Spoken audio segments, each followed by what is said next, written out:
אתה זוכר מעשר יעלום ופורקת כל יצורי קדם לפניך נגלו כל תעלומות והמון נסתרו שמי בראשית אשיכך לבני ריסך וידך ויהי נסתר מן ידיך אתה זכיס כל עמי יפור וגם כל היצור לא נכחד ממקו הכל גלוי וידוע לפניך השם אלוקינו סופר ומביט עד סוף כל הדורות כי סביך חוק זיכרון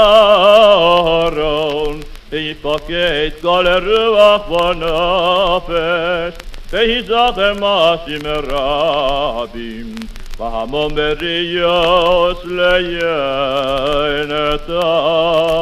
תכליס מראשית כזוס הודתה ומפנים עושה גיליסה זה היום תחילת מסך זיכרון ליום ראשון זה היום תחילת מסך זיכרון ליום ראשון כי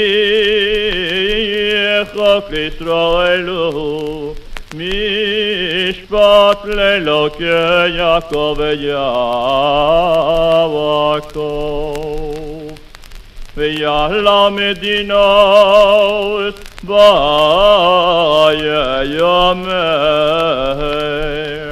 איזו לחרב ואיזו לשלום איזו לרוע ואיזו לשלווה ובריאוס בו יפקדו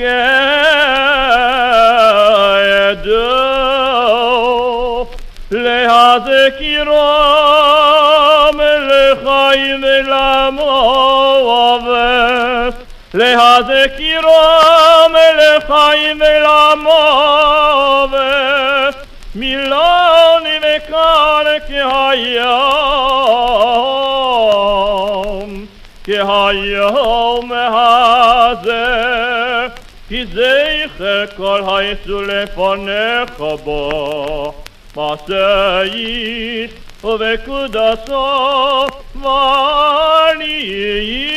ולעילות מצד גבר מחשבו סודום וסבו לסוף ויצרי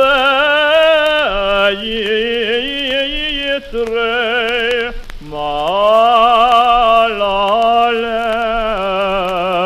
לאיש אשרי איש שלא ישכחך ובן אדם ישמט בו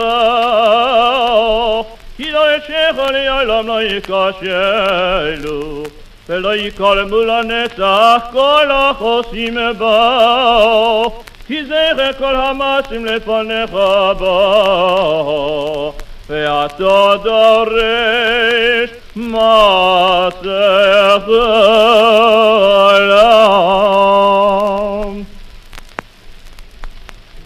וגם את נוח ביעבו זכרתו ותפקדהו בדבר ישוע ברחמים והביאכו אסמי ימה בו לשחץ כל בשר מפני רעמל עליהם על כן זיכרונו בו לפניך השם אלוקינו ליעבוזרו כי יפרוס דבר בצאצאו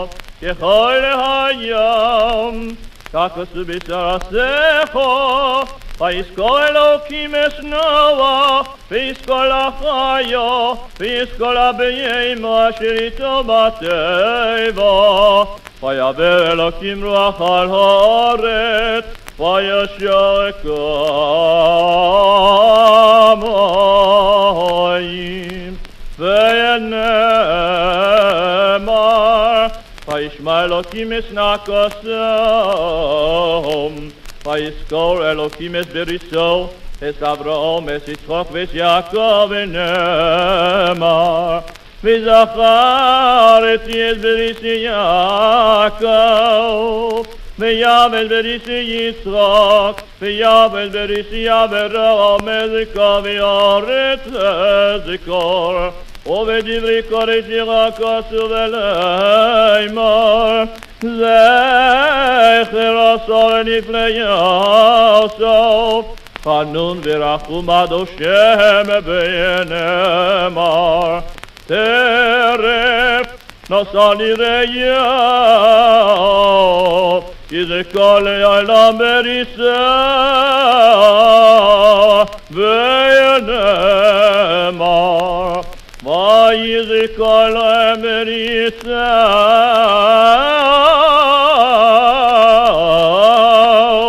וינחם כראש